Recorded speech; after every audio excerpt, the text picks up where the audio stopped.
lelo le Kisongo, aing'ua emurua naji Oloitip te Narok East. Nikitii enewueji enaa iltung'anak apa lole Tong'oyo. Naa ore kulingana o matokeo ng'ole naewuo te Karen, kitii iyiok ene kianyita kabisa.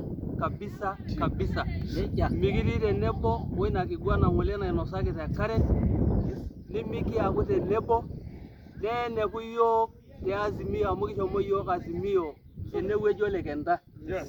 Amu kitejo megelakini iyiok olarikoni. Kitusuja ilapa maasai oshomo Parburush aapuo aagelu olarikoni.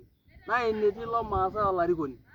Entung'ua inkurrakur ole Tong'oyo ng'ole ake oduta olekenta. Ore peelotu aaku ibung'aki ole Tong'oyo, emaishakinoto pookin Azimio enewueji olekenta. Ningependa kukashifu yale matokeo ya jana. Sisi tukiwa wa Narok East ama tukiwa wafuasi wa Tong'oyo, hatukubaliani na hatutakubaliana kabisa.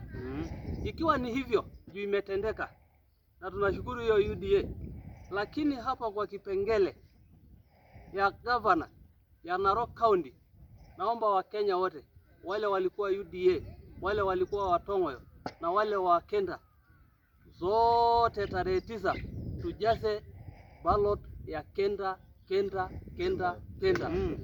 Asante sana. Mungu awabariki.